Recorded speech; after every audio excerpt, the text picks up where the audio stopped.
Hello, friends. Welcome to the Veterinary Life Coach Podcast. Today, I have a wonderful return guest for you. His name is Tom Seeko, and he is the co-founder of Florida Veterinary Advisors. He's a financial advisor and a business financial guide, and he is a certified exit planner and also the co-host of the Smarter Vet podcast. Welcome to the podcast, Tom. I'm really happy to have you here. I'm so glad to be here again, and I'm honored that you brought me back on the show. I know, but I love talking about money. That's one of my favorite subjects. So even though I don't see myself as very experienced or advanced in the money topic, I just love to listen about it and hear about it. And it's fascinating. I agree. It's what's so incredible to me when I think of it as well, when I have conversations with people that don't have a lot of experience with money, some people tend to shy away from it. And I think it's really just a level of comfortability around the conversations about it. But it seems like a lot of people enjoy talking about it when you really start diving into it, making it simple is really the biggest part of it. Yeah, I think there's a fear around money, right? Mm-hmm. We're all afraid of it, afraid of making mistakes and losing money. I think that's the biggest thing. So can you just give me a short version, since it's been a while since you've been on the podcast, so people can know who you are and what your journey's been like and how you got involved with vets? Yeah. The first place I would start with all of this, I didn't have anyone in the veterinary community that I knew when I first started working with veterinarians. And it was very intentional from where we started and how we got to where we are. And the biggest mission that we're after today is we want to help at least 10% of the veterinary community become financially independent. And our most recent mission statement we created is that we provide a way of thinking to help make financial decisions easy so you can spend time doing other things. We have collectively, since 2014, we have grown pretty significantly. I think around 2019 is when we really started hitting the national speaking circuit, became part of Vet Partners back in 2018. We're involved with the school network. I recently just got to speak at VMX in 2023. That was fun. I was super thrilled. Yeah, I was 3 there. hours. That was a great conference. Yeah, it was packed. Yeah. And I have a business partner. His name is CJ Burnett. We basically tag team everything. I handle a lot of the stuff on the initial discussions with people and a lot of the beginning part of our planning. He handles a lot of the back end and constant reviews and things with our clients. And now we're up to 5 employees, where we have an office manager, a marketing person, support people in our team. And we're actively trying to bring other advisors on our team as well that can be able to help bring our philosophies and our values out there to be able to help in the same way that we are. So are these financial advisors specifically for veterinarians, or are you just, as long as they know their finance, they can work with anybody? So that's actually an interesting thought. And realistically, one is no one has to have financial background to be able to become an advisor with us, because a lot of it, what's fascinating, a lot of people in the industry that are working as financial advisors came from coaches or teachers or other different industries to begin with. You could. Absolutely. Oh, I would love that. That's fun. We're in conversation with some other people in the industry, just making career changes that want to help people in a different capacity. And about 70% of our clients are veterinary. So we want to have someone that is a little bit more in tune with the community. However, we also have clients that we work with outside of the veterinary community, because we have an umbrella company called the Next Step Planning Group, which our website will be going live shortly. If whenever people are listening to this, it should be live already. And that's going to be our umbrella company. And then Florida Veterinary Advisors, our podcast, and other industries that we impact are going to be a part of that brand. So we're trying to find people, as CJ and I, we're just getting so many people want our help, and we're only 2 people. So we need to have more support on our back end. And we're very selective in those that we bring on our team. Well, you have to be, because you're dealing with something really important, right? You don't want somebody that's going to give bad advice and have people losing money. This has become my identity, and it's hard to bring someone on my team that can easily destroy that and tarnish my reputation and our reputation as a business. So it's I'm trying to be very cautious on who we bring in. I want to make sure they have good motives. We're looking for people to have a good growth mindset and that want to be a part of it. We are also, on the flip side, we're trying to find brand ambassadors that can be a part of our whole organization, just to help us start spreading the word more. Right. It's something we've been thinking about for the last maybe 12 months. And we're going to start pushing it out soon, now that we actually have a marketing person to help us more. take a lead on it for us. Right. Yeah. Well, I think that on some level, you said you want to reach 10% of the veterinarians. I think you probably should reach a lot more than that. Well, Don't if you you? look at the entire industry as a whole, I would love to. I had to humble myself to a certain degree Because because there's so many of us. I was like, well, there's about 100,000 if you just make things real simple. 10% is 10,000 people. Like that's the typical advisor can only support actively on a support measure between 250 to 500 people. So for me to actively provide the level of service and the quality we're trying to do for people out there, we have to have a whole army to do it. So I would love to become one of the predominant financial voices out there in the vet community to where people like, hey, I need financial guidance or I need education or resources. Like there's financial entertainers that exist, but we want to actually be the licensed people that are providing solid and reputable information for people that you can either learn on your own. You can listen to our podcast. You can go to our courses. We're actually in the process of releasing 4 master classes, and one's going to be 90 minutes, and then we have 3 that are 60. And we're walking through certain subjects, just to the thought process and how people approach finances. So we're always trying to figure out new ways to just provide education. And I will say, ultimately, at the end of the day, not everyone is going to be a Florida Veterinary Advisors client. It just people have different mentalities, and then Right. people are in different spots. Yeah. Well, so kind of springboarding off of that, let's talk about what's going on in the economy right now, because I think that's a big concern for all of us. You know, things are more expensive, and veterinary medicine is getting really pressured by the fact that we don't have enough veterinarians. And so kind of give me your overview on what you think's happening right now, and I guess what we can do about it. So on the side of doing about it, part of that's out of my hands, your hands, a lot of people's hands to a certain That's degree, true. and I can give my thoughts around it for sure. And I really believe what's caused a lot of the shortage that we're having today is these consolidator or buying groups that came in. And it's not because all of a sudden people had more pets and this, that, and the other. It really is the factor of like people do. I was seeing some statistics from Matt Saloy. He works with VMG now. He actually was with the AVMA for a while as the economist. Mm-hmm. And I was at one of his presentations recently, and he was showing about the amount of pets and people that were actually coming in through COVID, and actually nothing had changed. Like actually people brought in fewer pets during COVID compared to the trend over time, which was Okay. really interesting when you think about it. It's not what it But felt like in practice. it's not what it felt like. Mm-mm. And when you really think of it, though, all of these groups that are coming in, they're buying so many of them. And then ultimately, their idea is they buy them at a very premium dollar.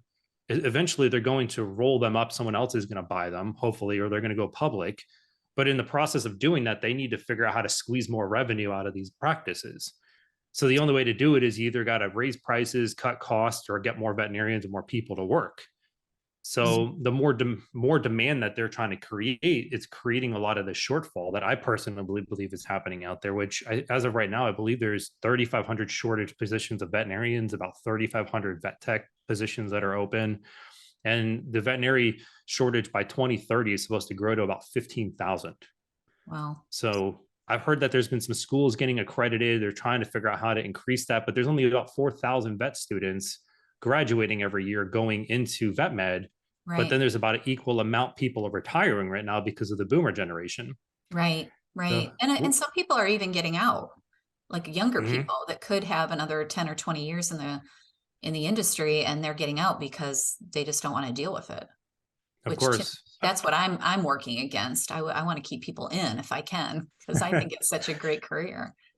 Well, I mean, think of it too. I mean, if you're a younger person and your whole MO is like you're looking for financial independence and you're not really about practicing vet med, which there are people in veterinary medicine, you would hope that they would want to do vet med, but people do get tired, want to change careers. And Right. I have many conversations with people in their 30s and 40s, and they're ready to sell. And when they're seeing these buying groups offering 10, 15, 20 times their net income, that's sick money. I mean, that's a lot of money you're putting on the table there. So it's like Right. now they're making this question: do I continue on with the risk of the business, or do I take the cash and go Take the do money something and else with run. it? Right. So what do you tell So, them? Is it I, is it situation specific? well, a lot of people that I've noticed that are wanting to sell, it's because they're tired of having to deal with the day-to-day grind of, and most of the time it's a staff, I think, is the biggest part of it all. Hmm. I personally struggle with it with new team members. But when you are the one that, like, let's say you're a single veterinarian and you don't have a certain structure in place, like a practice manager and a processes and systems, and there isn't a good culture created in there, the demand gets put on you as the owner, and it seems like it's total chaos all the time, to Right. where, like, the biggest thing that people want to do is they either want to withdraw or they want to get out. So my idea with people, even when they're positioned to sell, I'm like, hey, your practice is doing, let's just say, for instance, $1 million practice doing 300,000 in profits, just throwing a number out here. But if you're running really good, you could be 250, 300,000 in profits. And it's like, if you work over the course of the next 10 years, you're going to gross roughly $3 million in profits from this business. Maybe your business right now could be worth between 1.5 to $3 million, but you're basically cashing out, getting this money, and then you're giving up $3 million on the back end, which could potentially grow if your business grows. Right. So my idea to them is like, well, what's really the motive? Like, what are you really concerned about, and what's the big push to try to get out? And I will say, once we actually jump in there and start talking with them, some of them just need to be talked off the ledge. They really just need to say, Yeah. like, They need a coach. They need yeah, a life coach it's and a like, financial coach. That's why that's we're it. here, right? Absolutely. Yeah. And it's once you start talking them off the ledge and they start realizing, they're like, it's really not that bad. I need to refocus. My saying I love to say with people all the time is, how do you eat a 6-foot sub? One bite at a time. One bite at a time. Yeah. So I was actually on a call with someone earlier today, and they're just like asking me this and asking me that and asking me this. And like, there's so many questions. They're like, I want to do this, I want to do that. And I'm like, look, you're trying to do so much stuff right now. There's constipation. Like, we got to slow down here. Got to pick one, prioritize. Let's prioritize. Let's take Yeah. it in strides. Let's make things, if it's urgent, let's handle it. If it's not urgent, but it's important, let's then start tackling it. But we need to start doing these things in a process, not this kind of fire drill that we're doing right now. Right, right. Some of that's personality driven, right? Some of us are a little all over the place when it comes to personality, and some of us are, process people. Mm-hmm. Yeah. Absolutely. Yeah, I'm super process. I'm probably one of the people you call type A, Yeah, and I can everything has tell to that. be. But that's what you want in somebody that's going to tell you what to do with money, right? You don't want somebody that doesn't know the details and Mhm. doesn't care. That's Right. part of my problem is sometimes I'm like, I care about making the money, but I don't, the details sometimes get away from me until I'm running my business, and then I kind of know what to do, right? It's prioritizing that, I think. Absolutely. Yeah. So let's talk about budgets and budgeting, Mhm. because that's something for people that aren't real process driven, is how do you do it? Where does the money go? What are we supposed to do? What's important right now in this, you know, economy that we're in? And I know the economy is always changing, right? So it's probably the same answer to depend, irregardless of what's going on in the country. Well, over COVID, deposits in banks skyrocketed. So the amount of money that's Yeah. been sitting in banks, and I'm sure you've seen recently with some of these bank discussions that are going on, where not smart financial moves that these institutions made caused them to cause scare and concern. But then you also have different websites out there that are saying, oh, go take out all of your money and go do all of these things, which are, back in the 30s and 40s, when media wasn't something that was super big out there. People wouldn't be out there saying, hey, you got to go take all your money out of the bank, and they wouldn't have to worry about bank runs like you have Right. today. Right. And people have hoarded a lot of cash, but I think what's happened is that the money is now being utilized for things that are, let's say, in my world, I'm always looking how to become financially independent, or what we call paycheck independent. And most of the decisions people are making is more of short-sighted, and it's more short-term decisions for lifestyle things than it is for their longer-term plan. And from a budgeting standpoint, the way I always try to look at this is two different categories: budgeting versus spending plans. So when you Okay, so budget, that's different. Those yeah, are it's two it's different really, things. well, think it's the same thing. It's just the psychology behind how you do it. Okay. All right. Explain. So let's say that you are a person that every dollar that you get, Julie, burns a hole in your pocket. Mm-hmm. Okay. Kind of Money me. comes in, you spend it like it doesn't, like it's water, basically. Right. The budget work really comes into play. Like I love the envelope system. There's different ways of doing it, but really what I've seen from a budget, it's like you set limits. The limit is what it is. You don't change it. And once you hit the limit, you're done. You Yeah, it's like reset a again the next month. constraint. Correct. You're Right. putting, I like to think of it, you're putting a straight jacket on yourself, basically. I Hmm. hate it. I hate budgets. But if you're a Does person that anyone doesn't know like where to, budgets? I think if you budget in the right way, you might love it. You can love it. And budgeting, when it comes to it, like if you are struggling saying, hey, money just comes and goes, the envelope system is great because you can really limit yourself. Like you're taking cash out and you're throwing money into an envelope. Yeah, there's something magic Spend, about cash, right? It's way harder to let go of. yeah. Yeah. We used to talk about that all the time, and it's really become like a mute subject, it seems like, because every time my wife always asks me, she's like, do you have cash? And I'm like, no. Did they take Apple Pay? I'm like, I have no cash. Yeah. Me being a finance guy, cash or doing it on a card feels the same to me, because like I see There's it no more emotion. pragmatically. Yeah. Yeah, I see it more logically, and I see numbers. I don't see whatever tender it's in. It doesn't Doesn't matter at the matter. end of the day. Okay. So that's Uh, personality driven in a way. it is, but I will say for the longest time, I mean, people used to always pay in cash. Hmm. So think about it, when credit cards became sort of more of a mainstream thing, what happened is that, well, if I give up cash, well, now that $100 that I just gave over is gone. Like it's Right. not coming back. Right. Credit card, you charge it on a credit card, which is what most people do. I'll worry about it later. Yeah. I don't That's think what gets about you it. into trouble sometimes, right? Of course. Like Yeah. I'm a very big proponent of, like, I believe that people should use a credit card for their transactions. I really think that no one should use a debit card due to the pure fact of fraud and easily people being able to take your money, because when you use a credit card, there's 0% liability to you, fraud protection, Right. all of that stuff. Plus, you get points, you get extra bonus for it. Hmm. Where you're going to get caught with your pants down, think of it like, hey, I charged it on a credit card, but I didn't have the money there. That's the problem. Right. So I've created this habit of mine where every Friday, I actually learned it from CJ, my business partner, that every Friday, whatever my credit card balance is, I pay it off. Like Oh, it's once a routine to week me. Mhm. People instead of used to be doing it like, every month. well, because like people would be like, well, I got to keep a balance because it helps my credit, which is totally false. Like you utilize your credit, it helps, it helps your credit. Right. But I've just noticed that if you pay it off weekly, the sting is less. So Huh. if every month I have to send $5,000 to my credit card versus sending $1,500 a week, there's a whole different perception that we have to it. Well, and But if you you also need to make sure you overspend have the one money. week, then you can like go, oh crap, what did I do this week? And then you can back off. That's genius. Yeah, I don't remember you saying that before. I love that you said this just now. I'm like, ooh, I should try that.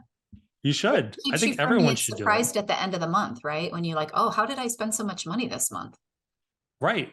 Yeah. Hmm. No, I was totaling up I someone's love that. their spending the other day, because I'll talk a little bit more about a spending plan in a second, but I was totaling up their spending because most of the time I ask, like, how much money do you spend per month? Like when we're working with people, and they're like, I don't know. Uh, I really couldn't start. I think $4,000, $5,000. And then we start right? totaling it up. It's actually $7,000. Yeah. And it's like, Yeah, I know. It's so they're easy like, to I didn't do. realize. Yeah, you don't. Hmm. You don't. Especially So when you like, have a good job and you have good money coming in, right? That's what I think that's when you don't realize, because you're like, well, the money's coming in, and but you're just spending it just as fast as it's coming in. It's like a boat with a hole in it. You're I bailing it totally out agree. as fast as it's coming in. Well, there's actually a study that I've seen before. It's called the happiness study.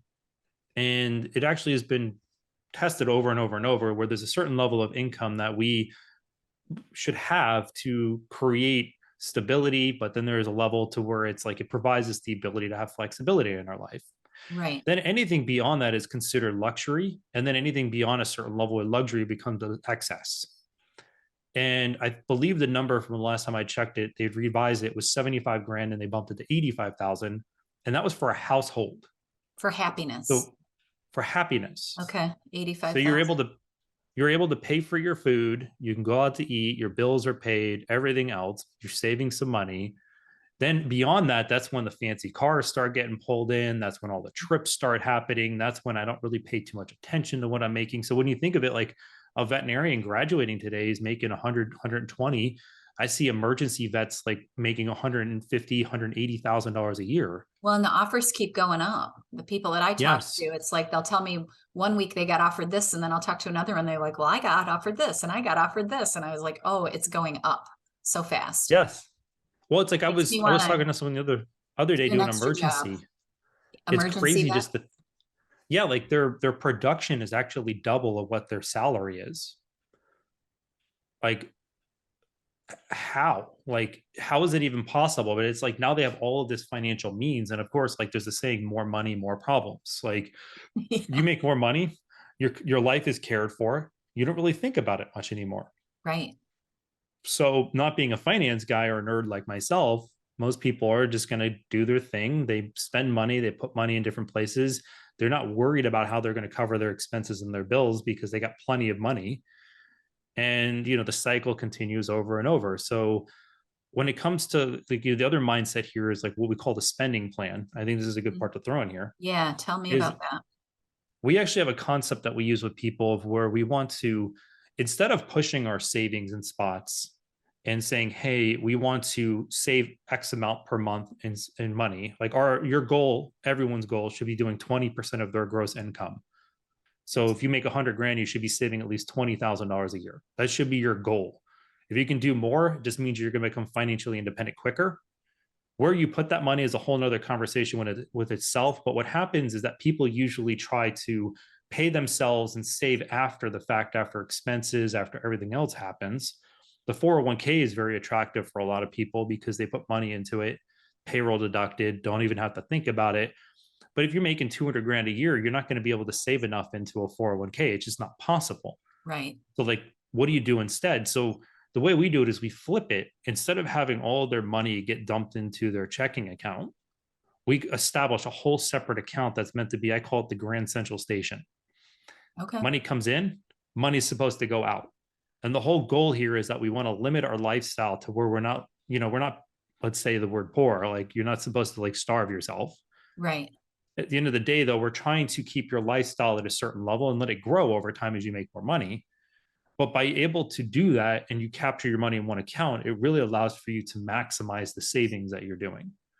So we've found that like if you can be able to boil it down of like, hey, I make X amount of dollars, it all gets dumped in here. I get pay raises, I get production bonuses, I get all of these different things, but I keep paying myself X per month. All the extra excess is going to accumulate in that account. And then by the time you know it, it's like, okay, now what do I do with this? I've seen people we've done this with. They went from saving 7-8% of their income to saving 25-30% of their income, like overnight. Just because it was taken out of their decision making. Correct. Because It the got money taken thing from is mental, right? It's like if it's Yeah. like eating, you're gonna overspend or overeat. But if somebody takes that out of your hands, then it's easier to control. Correct. And it's not even just taking it out of your hands. It's like you create a distinct separation. So like think of it like a retirement account or 401k. Like why don't people usually touch their 401k? I don't touch it because it's supposed to be for retirement. Right. Air quotes, retirement. Okay. Right. I put it in there. If I touch it before 59 and a half, I'm paying penalties, I'm paying taxes, yada, yada, yada. Right. So like if I save money in there, it's like it's forcing me to do something and it takes it out of my way. And I'm not like my mind says already, I don't want to touch it. Right. But when you have money actively just getting dumped in front of you, it's very easy to just, oh, I have it. Say, Like look I at all can go this buy money. this. Yes. Yeah. So like, and when we always look at the accounts, like the account shouldn't be open where your checking and savings account is. It should be at a completely different institution to create a degree of separation. Think of it like if you go shopping and you know you're going to be a bad spender when you go to the mall. Okay. You leave your credit card in the car and your wallet or whatever it is, everything you have, whatever it is that you have for payment method. And then you go into the store. And if you really, really, really want it that bad, you will go back out to your car to go get your payment. Yeah. But you'd have to really want it to do that. Yes. Yeah. It gets you to second think about what you're doing. So like when you Right. can establish it like that, that right there to a certain degree is like completely eliminating budgeting and spending plans. But if you're having a hard time where every dollar seems like it's being accounted for, there is a spreadsheet that we provide people where the goal is that you will walk down and you'll start writing out, okay, what I think I spend in each category. So a spending plan, we want to visually be able to put numbers in of what we think we're doing. And then the spreadsheet we have, then we want to be able to see the actual results. So like right now we're going into April. So like if April was the key, it's like, okay, we want to see over the next 3 months, if I put $500 for eating out, is $500 really the number that I'm doing? Is it really three? Is it really eight? And then that way you can be able to understand and become more aware of it and then be able to make adjustments, or at the same time be able to take money from other categories. So if you realize that like my shopping allocation is $150 for the month and I've only spent $25, I've got $125 left over that I could reallocate to eat out if that's really what I want to do this month. Right. So the spending plan is more of like you're giving yourself permission, but you're trying to stay within reason. And I will say for some people, I use a spending plan all the time. Mm-hmm. It allows for me to shift and pivot along the way. I personally try to save a good amount of my money because then it's like I live off a certain amount and then I save the rest. So then I'm able to understand, okay, I've hit a certain threshold this month and I'm here. Is there any wiggle room anywhere else, or do we need to like slow down? Like, do we need to stop what we're doing? Take a break from eating out or Mhm. whatever it is. I have this conversation very regular with my wife around eating out because I'm like, okay, let's look back at last month. Do you have any idea how much we spent in eating out last month? And she's like, no. And I'm like, we spent $800 last month eating out. I'm like, that's kind of insane when you really think of it. She's like, yeah, I should probably slow down. And then she starts Get a being like, car okay, with well, let me that, cook right? food. Yeah. Uh, Buy another so then car. it's like even groceries today are just getting insane. Like every conversation I have with people, it's like my grocery bill is like so much. And I'm like, Yeah, yeah, it's double what it was in the last couple of years, right? It's crazy. absolutely. Yeah. Okay, that's cool. I love that. I like the account idea. So that account, not to get too deep into the nitty-gritty, and maybe you can't answer this question, is that spending account, is it Mhm. just like a low interest, just sitting there doing nothing account and then you move it? Or like what are you doing with that money while you're waiting to figure out what you're saving it, I guess, right? Yeah. So the what we were where we would start is depending on how much. This is my rule of thumb. So whoever wants to take it or not, we try to create some parameters of what you should be doing with the account. And the first goal should be, hey, how much money should I keep in the wealth coordination account? Is what we call it. It's the account that you're using as your Grand Central Station. Okay. And the number that I usually base it off is how much money you need each per month sent to you.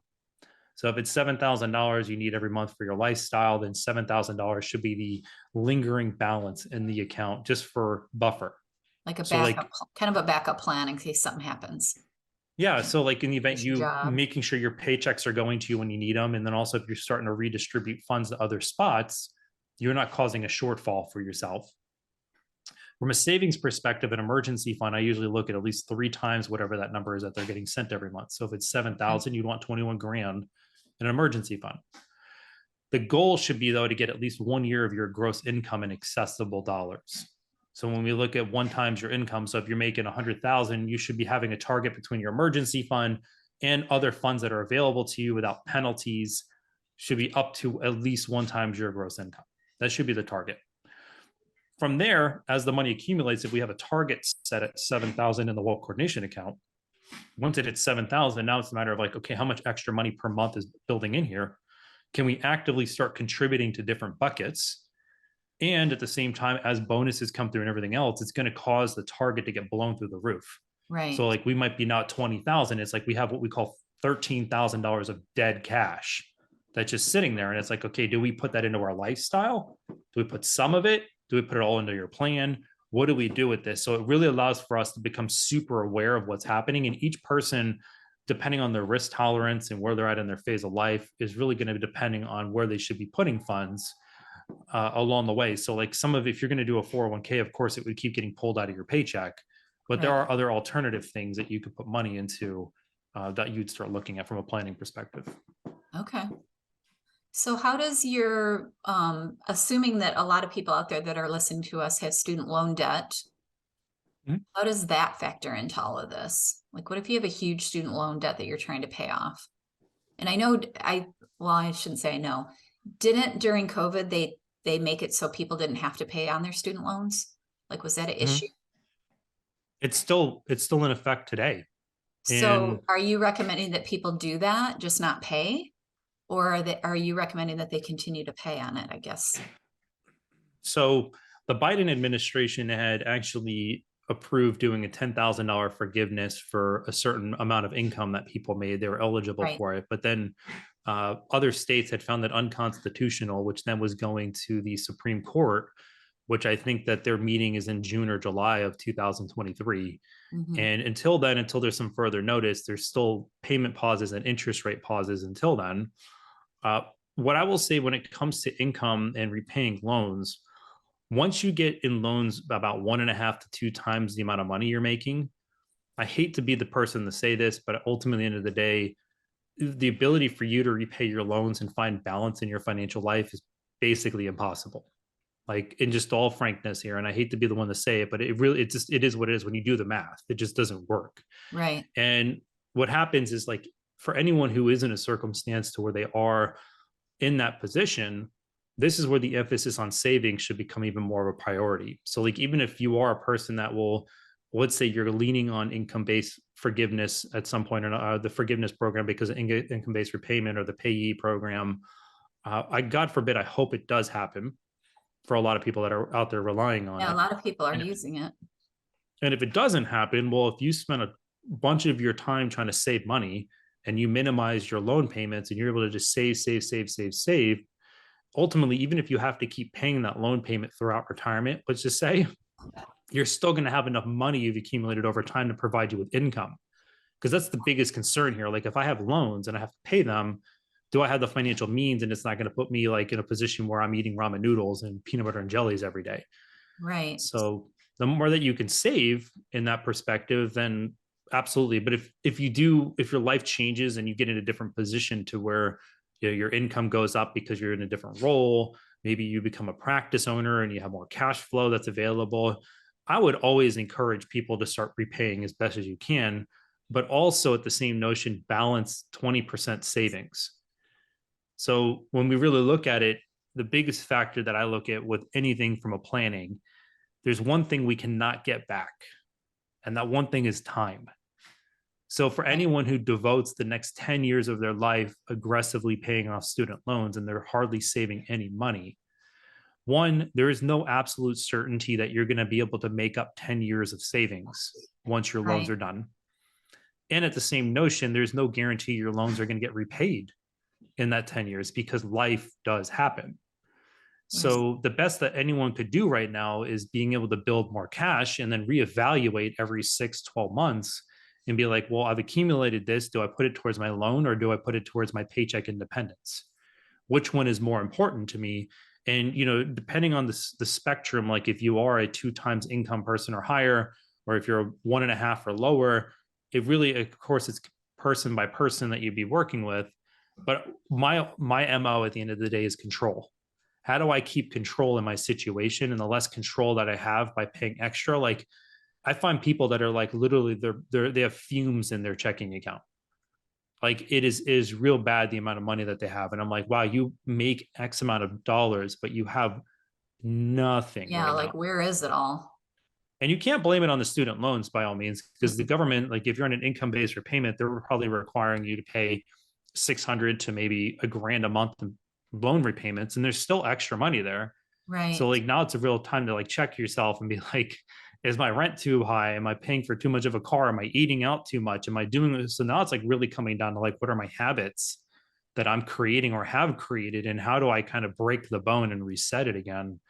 Because that's where the true financial success is going to come from, because you can't really blame it on the circumstances of the loans, which I hear it so often, like it's the loans, it's the loans, it's the loans, but they have programs in place to help it to where you don't become in a very hard position cash flow wise. But there are people that I know that I've had in conversation where they have other responsibilities and family members, but it's very rare that I've encountered that. Right. Okay. So I guess I'm worried about the profession from the standpoint that there is such a high, debt ratio to income. Although I really think in the last probably year or two, the incomes have gone up so high that I think on Mhm. some level that's going to help a lot of us, right? Get those It loans. should. I honestly think it will. And partly, though, the people who are going to school, if there is anyone listening to this that is a student, I would highly encourage you to just take what is absolutely needed to kind of defer the vacations or, the nice cars and everything right now, because you do have the responsibility to pay something towards these loans at some point or another.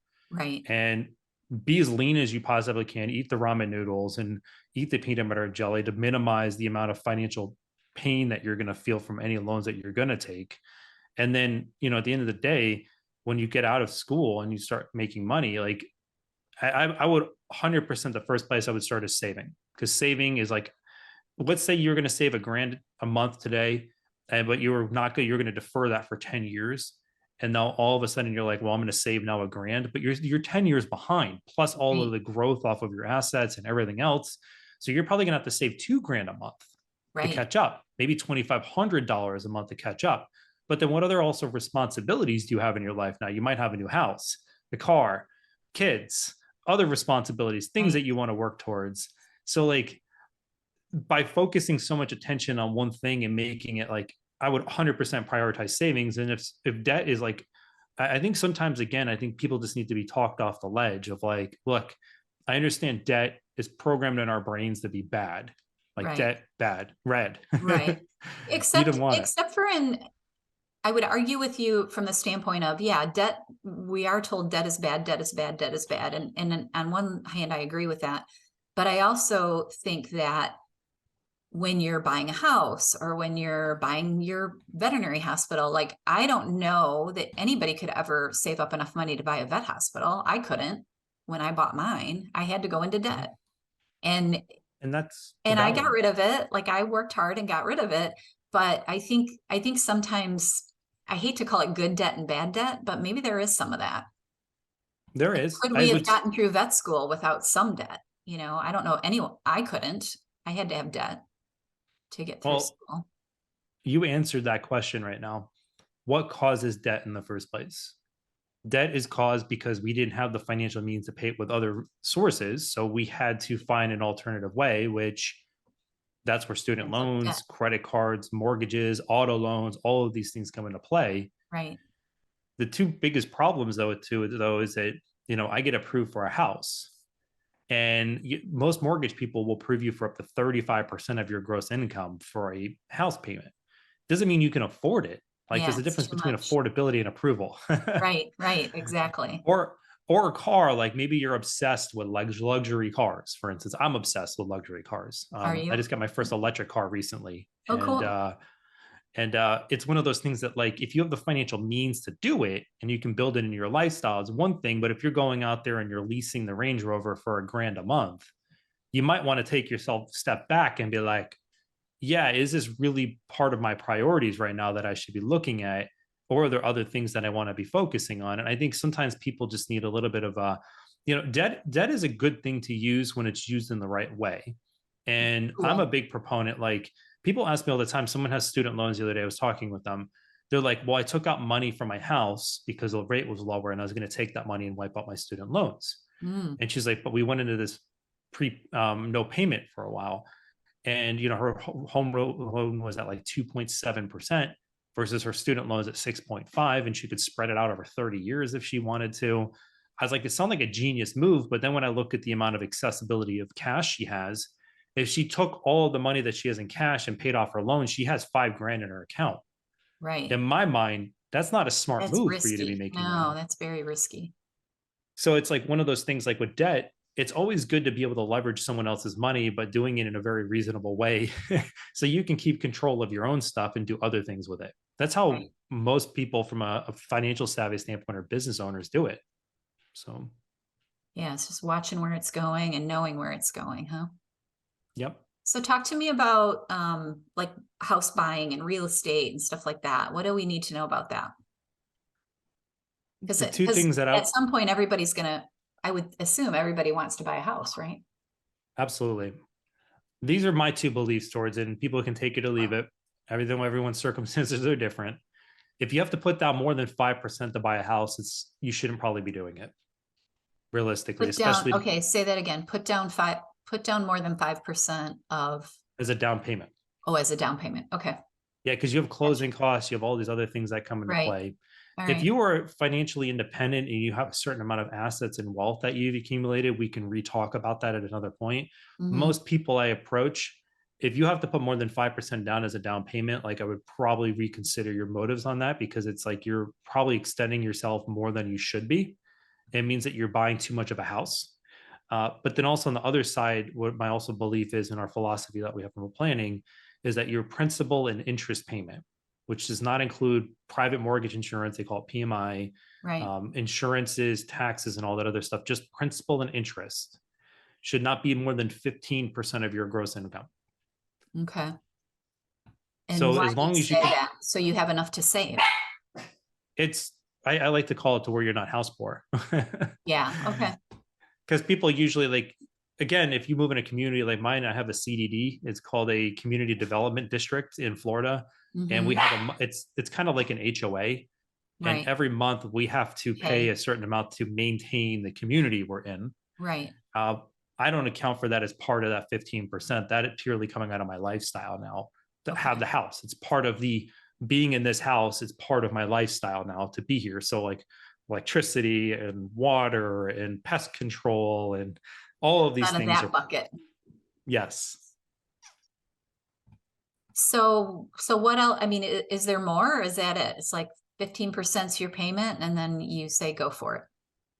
15%, you put 5% down, usually at most, unless, again, if you have one times your gross income in accessible funds, we can reconsider that.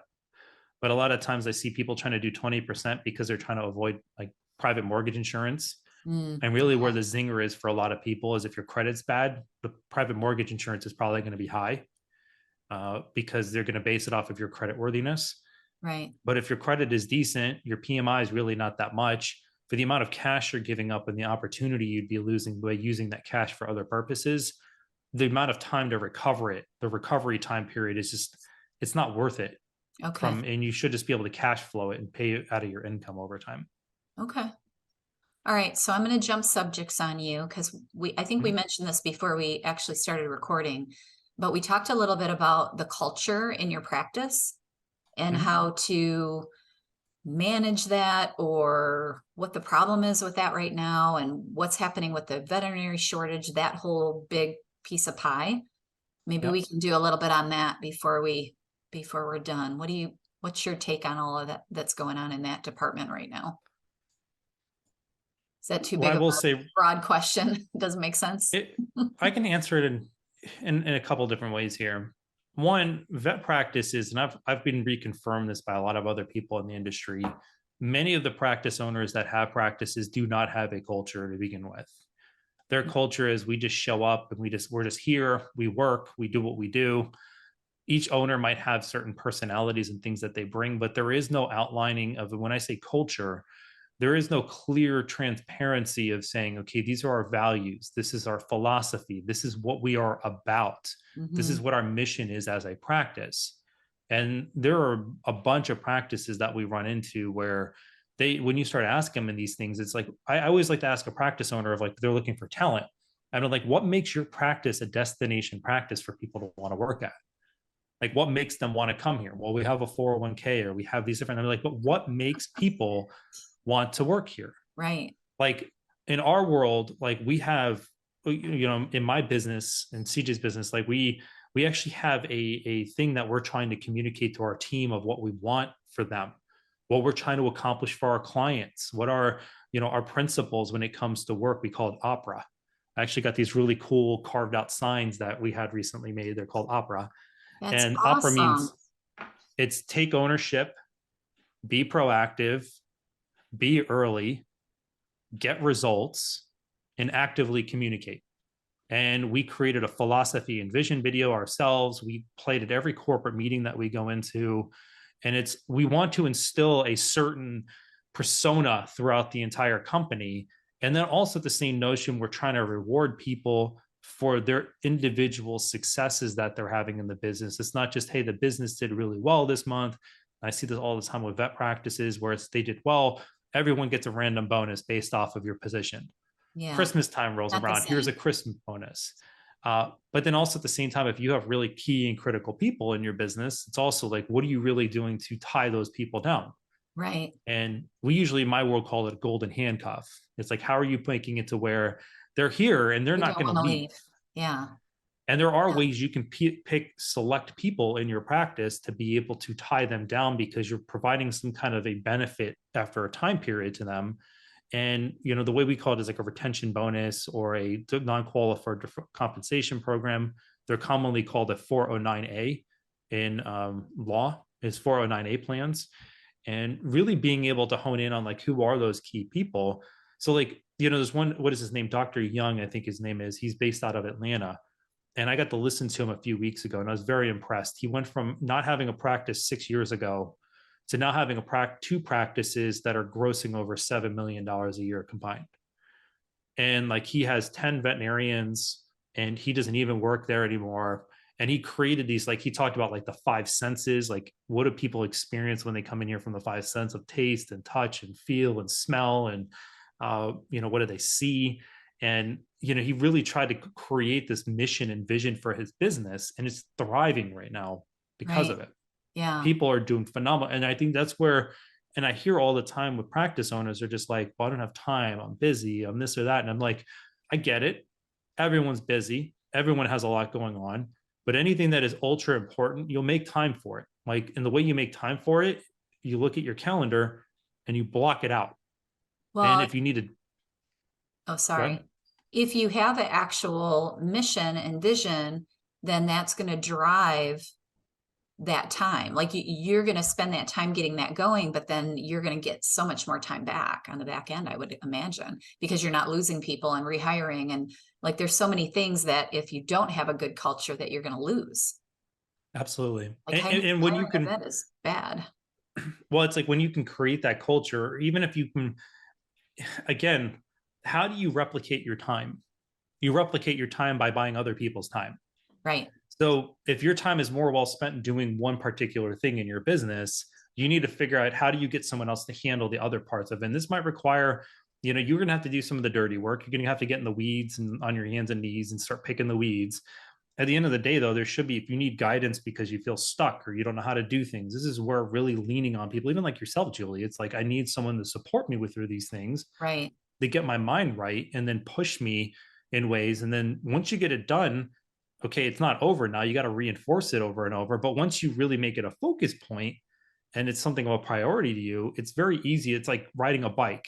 You start doing it, and then over Right. time, it just becomes natural. Yeah. Well, it's like anything else you learn, like I didn't know how to do podcasting and had no clue. I'm not a techie, but I somehow figured it out. And, You it may sure not be the did. best, may not be the best quality video or whatever that everybody has, but it works. So, so how do you recommend if somebody's got to practice, let's just make up a scenario. Somebody's got to practice, they're an owner, they feel like they don't have a culture, like they're struggling. How do you start? Do you start with the people that are there and do it like as a team? Or is it something you have to do as the owner or within?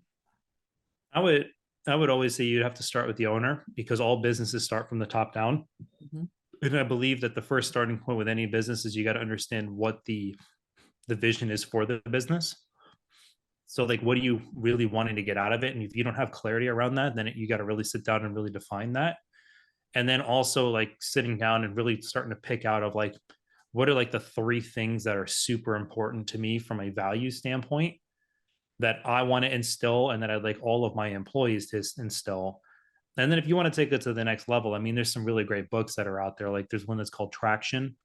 I think is phenomenal. It literally walks you through that entire process of how to create a vision statement and everything else. There's people that can actually help with those things as well.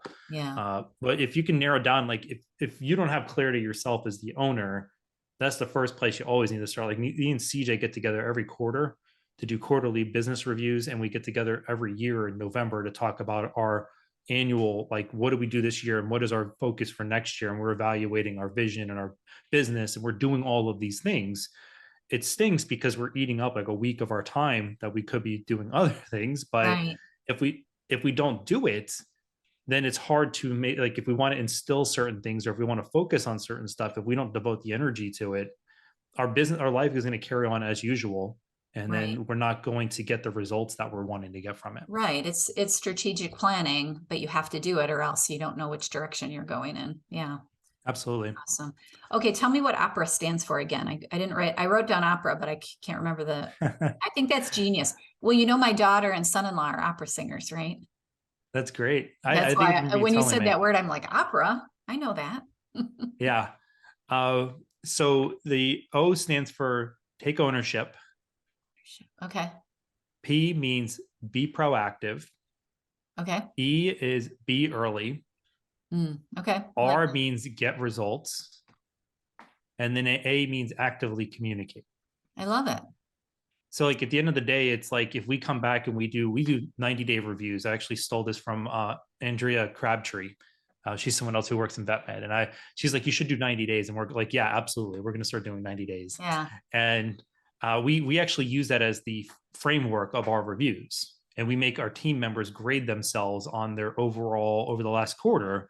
How well did you do with taking ownership with things? What about being proactive and being early and getting results and actively communicating? And then we can provide our feedback as well around it, because then it's like, how do we keep reinforcing that? So we make that like the centerfold of everything. Yeah. Yeah. I love that. That's fun. I love those kind of things because it keeps you focused on what you want, and it's easy to remember, easier to communicate within your organization when new people come on. It's part of your program. So before we end, is there anything that we should talk about that we didn't, that I didn't ask you that you wish I would have? One thing that people are always curious about, like if they want to work with us, I think this is something just that they're out here. Okay. If anyone has a desire or interest to want to learn more about us, make sure you go visit Florida Veterinary Advisors. You can listen to our podcast, the Smarter Vet Financial Podcast. We're up to 138 episodes as this episode right now that we're recording with Julie. And the other part of it, if you want to meet, we schedule a 30-minute no cost initial consultation with you. We could talk a little bit more about what we do, find out a little bit more, take a thumbnail snapshot of where you currently are financially. We could talk about the process, how we can work with you. And at the end of the day, we can just decide if we want to work together or not. So if you really are interested in wanting to take that step, you can always just reach out to us, send us an email, call our phone number that we have on our website. We'd be happy to set up a call or a time with you just to talk a little bit more. Yeah. And the recommendation would be to just reach out for help, right? That's what I say to people all the time on my podcast is, get some help, get whatever you're struggling with, if it's finances or if it's life or if it's your business, get somebody to help you. And that's kind of what we do, right? You have your financial advising. And I think that's great. I hope people do listen, and I hope they do reach out, because I know from being in practice a long time that, you got to watch your money. You can always do a better job, right? You can always save more money is what I think. I could always do a better job myself too. So yeah, it's human nature. It's like anything, right? Well, I really appreciate you being here. It's been loads of fun. I love listening to all this. And I hope people out there got something out of it. I think they probably did. Absolutely. I'm glad to be here. And if I could be of any service to anyone, if they want to talk to me anyway, either way, I hope that this has been helpful for everyone today. Yeah. And I'm sure you and I will be together again somewhere, maybe on another podcast, right? Yep, that's it. All right, everybody, have a beautiful week. Thanks so much, Tom. This is Tom Seeko. Thanks, Tom. Bye.